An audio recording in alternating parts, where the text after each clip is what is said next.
Hi folks, welcome back. Lisa here. Sorry about the long pause between drinks there. I had a bit of a financial issue.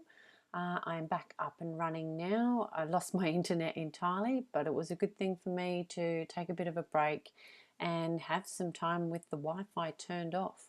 So we'll continue on today with Plympton and Richmond, which we had in WA. There's Richmonds all over Australia, but of course I want to concentrate on ours. So important dates here: proclamation of the Swan River Colony. The other items we've discussed already. The Duke of Edinburgh visits in 1869, and according to one historical account I read, Fremantle suddenly becomes important. The rail link, it's an important date to note, 1881. And I didn't realise until this current exercise that the river mouth was not opened at all properly until after the port construction in 1897. So any boating up and down the river was not going out into the ocean. It was only contained within the river. So that's another complication I hadn't realised. Again, same dates. I just wanted to point out that we finished getting convicts in 1868. Maybe that's why Fremantle became important in 1869. But I'm going to focus today on the gold rush period from 1893 because, as I've covered many times, according to official records, not a lot happened until then. The Western Australia State Heritage website describes Plympton as a cohesive precinct mostly constructed in the late 1800s and the first quarter of the 1900s. It is part of the suburban residential development associated with the gold rush period. So it's comprised primarily of homes for workers and their families with high concentration of small lots with timber, brick and stone cottages. Commercial premises were established on the Canning Highway and Gorge Street. The Gorge Street commercial strip developed within a decade of residential development in surrounding streets.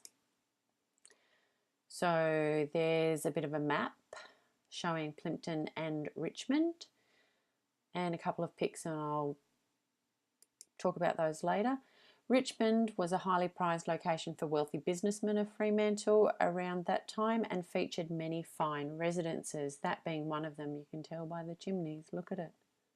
It's way up on the hill too, so that's the water in the background looking out over the coast. And these dates I'll touch on as we go.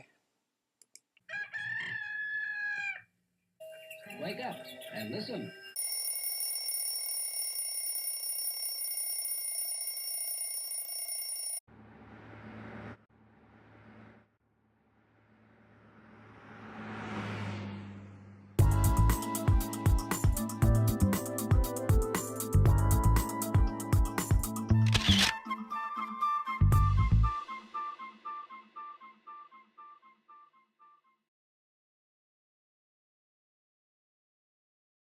So here we go, Plympton. Yeah, I know it says East Fremantle. We'll ignore that and move on. I just wanted to point this out. 13 kilometres south of the Central Business District by road. It's about 20 kilometres. And the roads did not become available until, got that in my notes, 1849. So before that it was water, and we also had convicts in, no, we didn't have convicts. We didn't have convicts until 1850. So they built the Canning Highway without convicts, and they had a ferry. And then we didn't build Stirling Highway until 1858. I'll show you both those roads as we go through. So the thing I wanted to point out, other than this little fake news, where the Gazette is accused of extravagant and absurd statements that are daily got up or daily made up. Initially, the area was dominated by agricultural activity, but after the 1890s gold rush, it became increasingly residential and suburban in character. The first area to develop was Plympton in the southwest of the suburb where the workers' cottages were, then Woodside, then Richmond in the north and south and the north. I'll show you the boundaries in just a moment.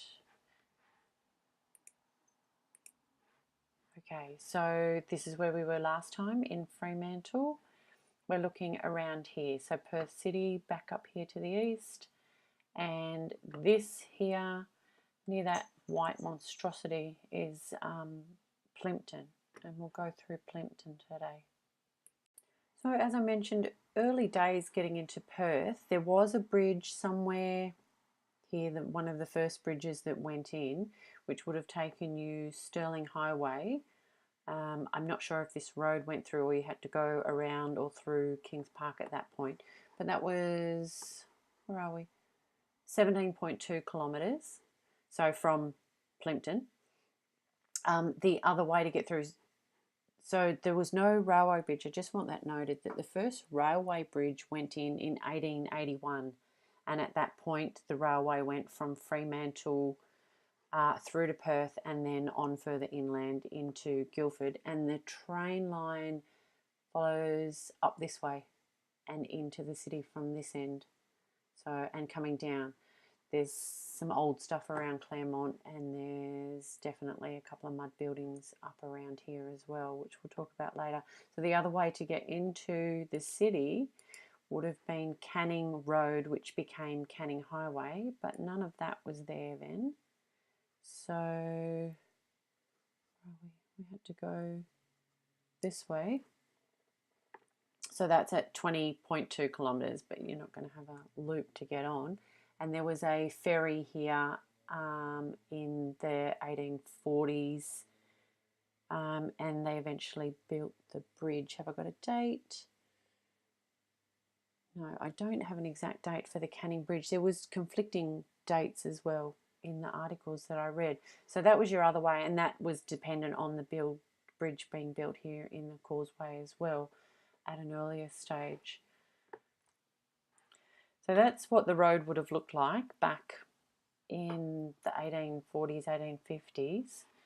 And I did find a colour image so you get an idea of what the ground is like. Not a colour image of that exact road, but of a road. So you're looking at mostly limestone and a whole lot of sand with not much topsoil in Perth. And this road is just inland from where we are. So this is the border of Plympton, and this was about the 1900 mark. I don't know what these poles are, but this is where they did put the tram. But you're looking at the land, and this is about the only hint of tree I can see anywhere in that photo too. So I don't know if it was completely ploughed down or levelled, or this looks to have some grass, but hard to tell from a black and white photo. But this is what the road would be. It would be crushed limestone predominantly and sand. So transport would have been interesting. So here it is, glorious East Fremantle or Plympton. I just wanted to point out these roads. So you've got, this was the first traffic bridge, but there's been various bridges and they've all moved around, so it's really sort of hard to place any of them. This is the main one that I'm concerned with, and it cuts through one of the buildings which is now gone, and we'll talk about that. Otherwise, it looks like a fairly unremarkable suburb, and this is all it is, going a bit up into Preston Point as well, but that's mostly reserve in here. So places of interest I'll point out as we go through. This was an interesting one. I just spotted this building, which we'll look at, in line with this building, in line with the monument. It's also in line with the Norfolk Hotel, which used to be the Oddfellows Hotel, which is another association. That's interesting.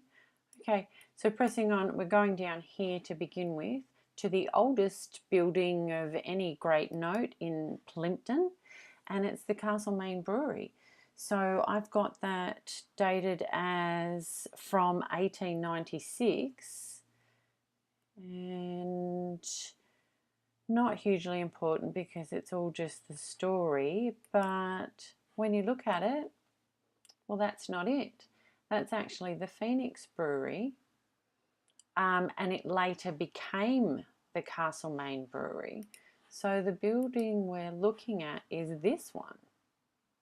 So this went in first, apparently, and according to the photographic evidence we have.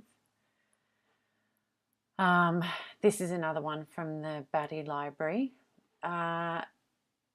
It's quite interesting, the road, there was extensive land reclamation, let's spell it out correctly, but there's no space for a road here at present, and there is more further along, and I don't know if this is dug out or caved in, or where the actual cliff face was, but there is cliff face further around. This building is still here. We'll talk about that one later. That's the Plympton Hotel. What else have I got for you? I'm not sure about this photo. This, in other photos, has a roof, and you'll watch the foreshore moves. Here, Castlemaine Brewery, looking slightly different again. I don't know, from here it looks like it's made out of cardboard, but anyway, that's an old photo. So here now we have a bit more land in front of the Phoenix, which becomes Castlemaine Brewery. And this is roofed, where we saw had no roof before, was just walls. And then this seems to be filled in some. So wait on. Going back, looking at the tree too. The tree, is it the same tree? It's like the same tree.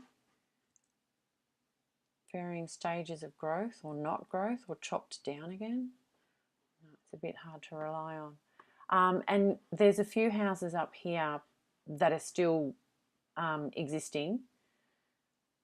There's one I will show you that just jumped out at me one day. This is just an article. So again, this is a drawing, but look how much land they've drawn in front of it. And of course everyone's sitting around looking happy because they love working at the brewery.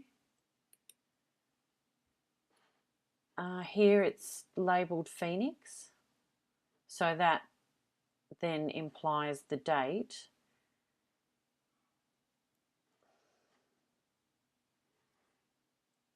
But then again, no, that's not the same tree, is it? It's really hard to tell with all these photos, and then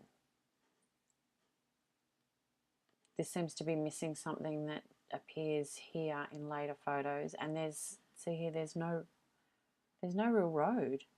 You wouldn't get a horse and cart along there, so I don't know how they were getting the beer in and out of the brewery for a start.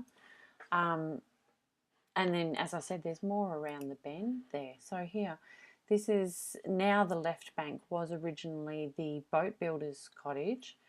So it still doesn't look like there's a road there. So the only way to get down here would have been go up over this hill, maybe somewhere up here, but there's houses. The Preston Point Road is way up the hill, and then you'd have to go way down the point and come back to get down there. So maybe you couldn't access that at all. Seems like a strange place for a boat builder to isolate himself. I suppose he had a boat. Anyway, the land again has changed behind here. And so this higher level is where we'll go to next. This building eventually is torn down, and the bridge goes right through to meet up with this level, and this is no more. There's still a ruin somewhere over here, which must have been the original Castlemaine building, and I'll pop a photo of that in for you as well. It's another image of it. Bit more land, but still no access to the boat builders or the left bank. Well, you know it is the left bank now. This is from the high side looking down. So we're looking down the side of the brewery towards the boat builder's house and the boat builder's shed. There it has a road, quite clearly. This is dated 1905. So I can see, I think, a hint of wires, but really not. I noticed this straight away. I remember seeing a few of these in country places when I was a kid. I used to think they were little birds sitting on the post. There's not much else of note there. It doesn't even look like there's houses up there at that point. Every photo is different. And that's how it looked right close to when it was torn down. So I think that was late 60s maybe, 70s if it's a colour photo, I'm not sure. But that was right before they ploughed it down and put a bridge through it. It didn't even look real to me until I finally saw a colour photo of it. It's quite a big building, isn't it? So that's the Phoenix Brewery. That became the Castlemaine Brewery that ended up in the late 1920s becoming the Swan Brewery as well. So there was a lot of Swan breweries. So not to confuse those two breweries with, on the other side of the river there was also the Port Brewery, but this is considered North Freo, so we're not in Plympton anymore, folks. I just thought this was a fascinating photo too, with the kids all hanging out on the boat. And this other photo of the Port Brewery, they're laying cables by cart. And there's bridges in the distance there. There's also some interesting rooftops there. This one's really hard to place. There's sort of a guesstimate of where it was, but now that it's gone, nobody seems to really know exactly where it was. And there's been, again, land reclamation to build the port. This is a view from up the hill, so looking down over. So there is the Castlemaine, which was the Phoenix, and there's the boat builders, and I still can't work out where exactly the Port Brewery was on the other side. So we see there's houses up there in this one. Oh, I haven't got a date for this one. And that would be a road along there. Looks like the road would, no, there's still only shed. There's no road there. Okay, I'll stop looking for the road. Maybe it didn't happen. That's the Port Brewery on the opposite side. So then you can't see anything else behind it. You've got your Nilla Sky. And that was a ferry, I believe, a people ferry. Okay, so this is the boat builder's cottage as it looks now. Is now the Left Bank Hotel. This is a photo back in the 80s or 90s, I think, when it was in disrepair from the 70s, before it became the Left Bank. I just wanted to look at the construction of it. This is typical all around Fremantle, is this brick edges, brick around the windows, and then stone in between. So I did sort of flippantly mention it in the last video, and the reverse of it is then you get the red brick building with the stone around the windows, and I've got a version of it up here. So this looks like totally different eras, when the bottom half was built to when the top half was built. But those chimneys are massive, so they may have been original. It just seemed like a really unusual mix, and of course it doesn't matter with the veranda on it. It's really kind of not particularly obvious now, but I just thought it really, yeah, they look like they're from different eras. That's another view of it from the side. So that has its own history. We won't go too much into it. And where am I up to? This was the little house that's, I don't know how old that is, and I can't find any information about it.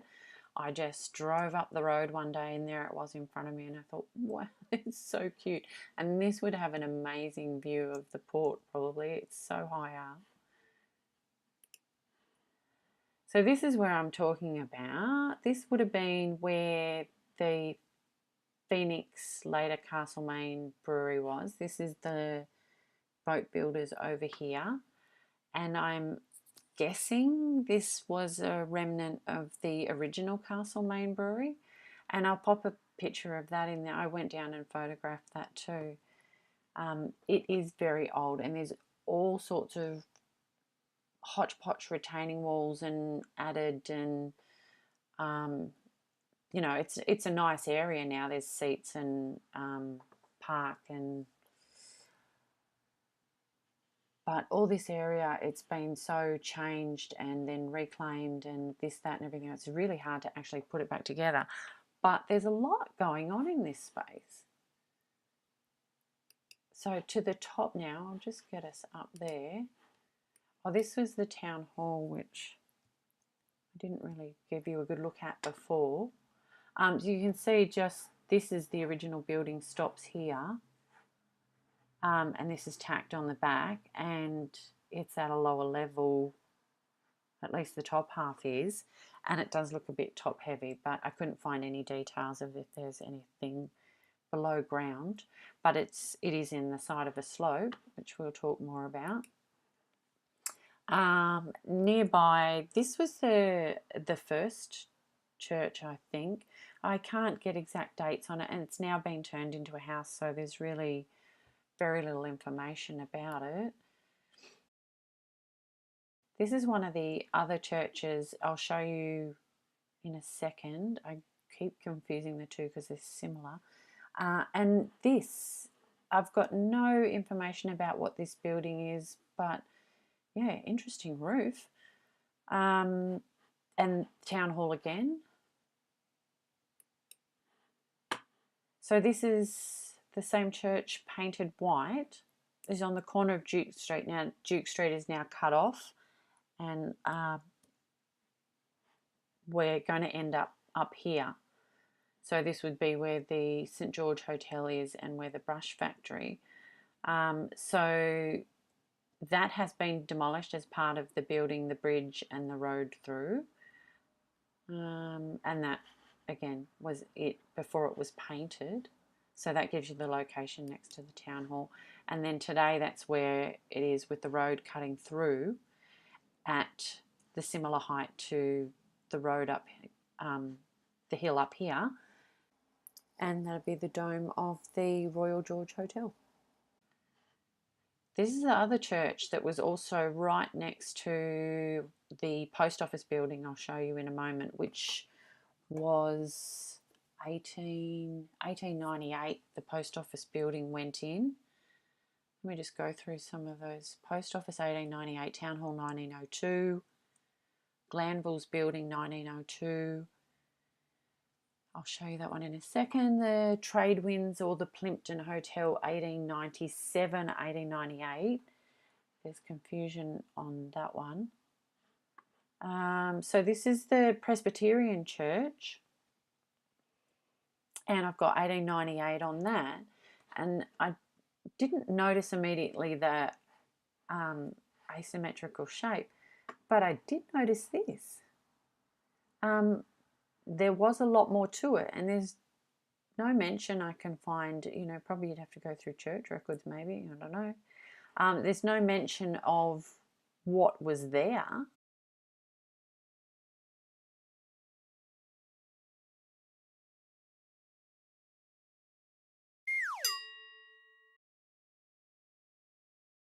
But yeah, that's now gone as well.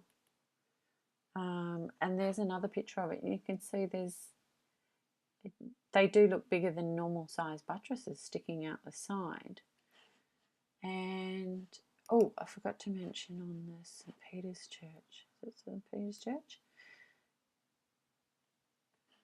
There was a basement under the church where, among other things, the Cubs and Scouts used to meet. So it reminds me of the church behind the St George's College that I pointed out in the Perth video. Is probably a lot higher than what it looks from the road. So this is the post office building. This is early 1900s, maybe 1910. This is the town hall, and I can't see either of the churches really. And this indication of the road status at that time. So this is the bridge how it is now. You've got the left bank, the height of the bridge, which kind of matches the height of the ground up here. And this is the Trade Winds Hotel, which was here, is here, there. You know what I mean. So that's it, looking all flash for the photos. I did want to point out, it's been through various incarnations, this is the height from the water. So it's quite high up, and it's retained. There's another building just here, the Glanvilles building, I'll show you as well. And as far as construction of that goes, it's got the stone with the brick around the windows. You can see that under the paint there, with just limestone, I believe. There's brick on the corners. And this looks like a cheap knockoff. It doesn't really look like it was anything important, doesn't it? This is the Glanvilles building. I can't read the date there. 1902. So that's a normal, standard doorway. It's a very tall building, and it goes down from the road height. So this is on road height going down to the low side, and it does go quite a way down. Here's that's how it is now. Glanvilles. This is the post office. This is the Stirling Highway. There we go, going through there. Post office, town hall. Gives you an idea of what it looks like. That's for sale, but it's closing tomorrow, so you better hurry. And then we move on to the brush factory. So it was the Lauder and Howard building at some point, but it's mostly known as the brush factory. There's a big furor over this one because basically it's saying how they only kept the facade and the council weren't really paying attention and let that one slide, even though there was a whole lot of heritage. And he's explaining to the newspaper, I was not expecting to lose the cellar, the floors being the two of them, and the interior of the building. I'll show you what's become of it, but you can see where it is. We've got these strange little windows at the front and the door going up to what is probably the first floor. I won't dwell any more on that. That's how she was when she was the brush factory. Date on the brush factory. Photos 1901. Yep, 1901. And that's as it is now. Now it's well, what did I hear it described as? Basement style jazz club. It's a rehearsal space. Yeah, it's probably kind of a pretty cool place, what's left of it. But as you can see, what's left of it is really only the facade, and they've tacked this on at the top and this on at the back. And yeah, the hotel, which we'll talk about next, is going to be up for the same fate soon, possibly. Just popping some images in here of the brush factory I found on the Fremantle Library webpage. I'll just flip through them quickly and pause on any that you want to look at. They keep closing down before I can get them to you. This is the actual brush factory, the finished product. Here you can see the little windows at the front.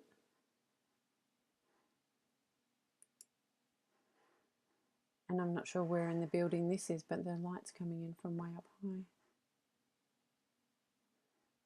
manufacturing in Western Australia, people. Okay, so the Royal George Hotel. That's it. You see here, they seem to be standing at the tip of a hill and it's dropping away dramatically on either side. That's really how it is. This was one of the first buildings that caught my eye when I started looking into this whole thing back in November, December last year. And this was part of me falling down the rabbit hole in such a big way. So that's how it is now. It's kind of, it's empty. It's been empty for quite some years.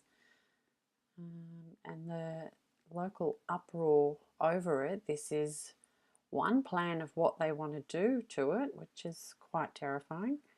I don't think that's been approved. There's something more like this still being argued about. Some more images, so you'll see how far it drops away. So this is the main level, there's another level, and how it is, was that 1986? So it's changed hands several times. It belonged to the roads department at some point, and the road was actually meant to go right through the middle of it. So the brush factory and the Royal George would have been lost. So this is the road here. Should have gone straight through here. So the road is now curved because of it. So the locals have fought to save it, and the locals are now fighting against this. It goes on for quite some time. There was an interesting, built by J. Vetter for the Mulcahy brothers. This says it was built by Theo Vetter.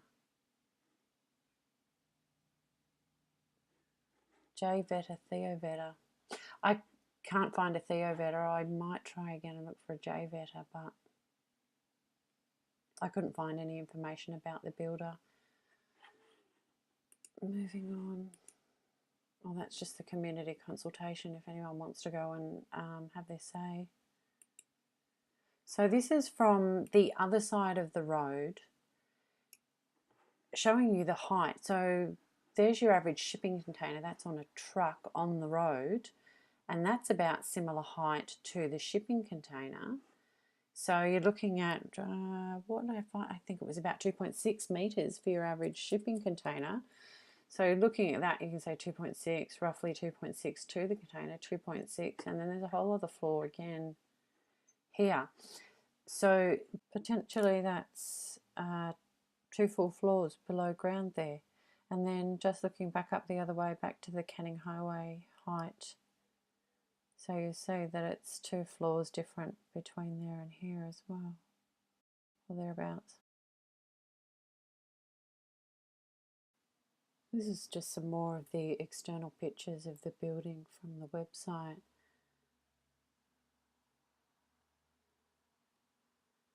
Internal, held together with duct tape. How sad. I've seen a few of these. Is that a gas insert? I'm not sure. And the artist's impression. Where's the pretty brickwork? It's not how you do it.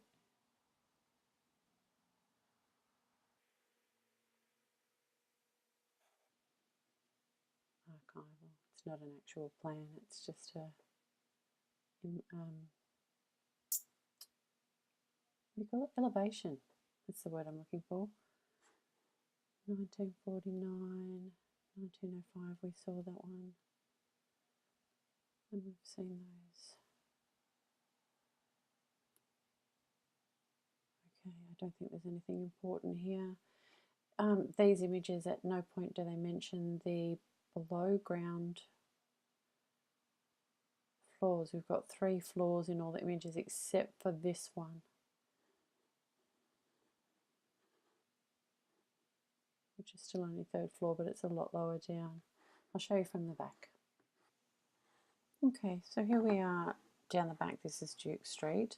down here is George Street, and this is the Royal George Hotel in the trees here. So coming down the back, you can see this is fence. There is retaining wall below that, which I'll show you in a second. And this is the actual height. So we're looking at, that's the dome height. That's the second floor. That's the first floor. And this would be the ground floor here, if there were a ground floor. And then there's more below. I'll show you from the other side as well. This is the retaining wall. I actually took this from the car park. You can see the, is that a buttress? What is that called? Supporting it. So that's the fence on top of the retaining wall. It's a pretty significant retaining wall. So this is in the back. This would be going in reverse to one ground below ground. So it's a long way down, and this is the Stirling Highway up here. I'll show you from the other side in a second. So this is the highway side.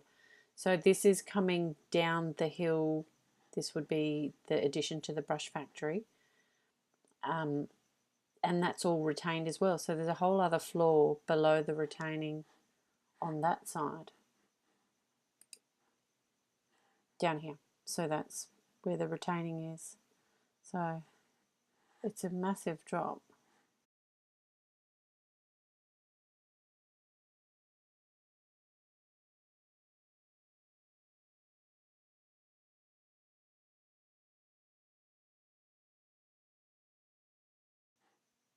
And here we are now, flirting with danger, wandering around on the Stirling Highway. There we are, dome, 2, 1, ground, and more plus. Come on, computer, work with me here, please. Ah, there we go.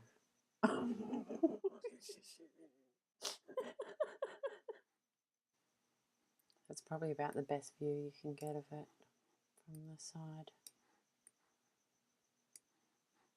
Must have been impressive in its day.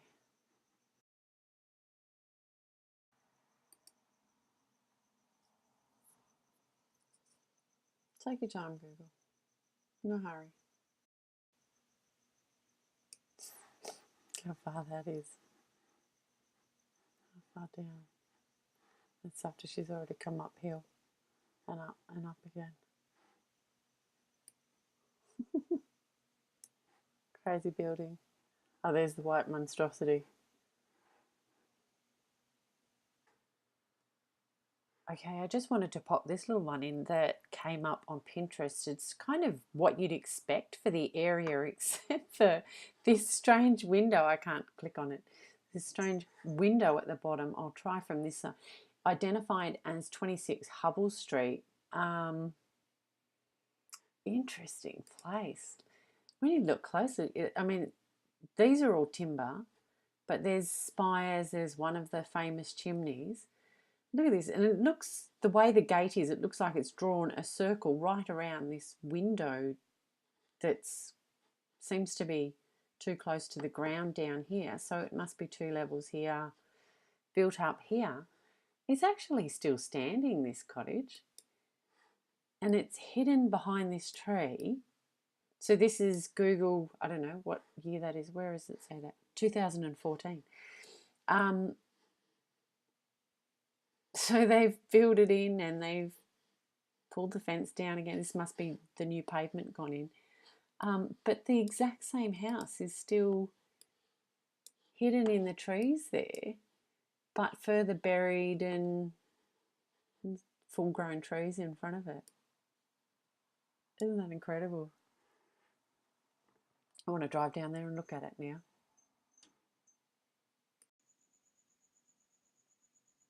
I lied. I did find it. Knocknagow. And this apparently is called a Belvedere. I'll leave you to read it if you like. I'll put the link in. And that's a photo built supposedly 1894. What a beauty.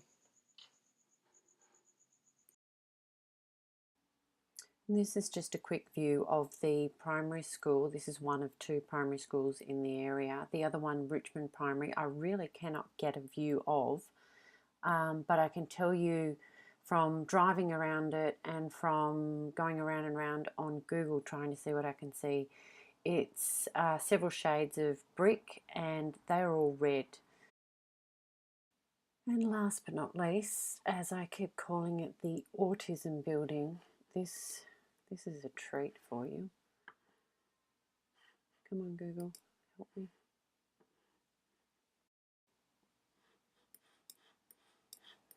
Brace yourselves. So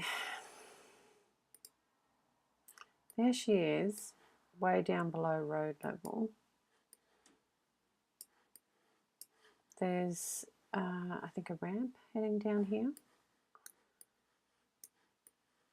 And you've got your classic Roman style portico tacked on. Can you see that?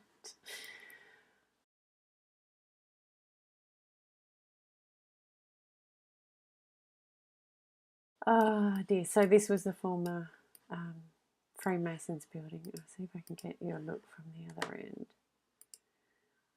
I was driving down Canning Highway and I went, oh look, it's a mud building. And I stopped and I turned up this street here and I came back down and I looked and I went, you've got to be joking. There she is, right down below the road. It's probably passed through quite a few hands over the years and now it's a charitable organisation.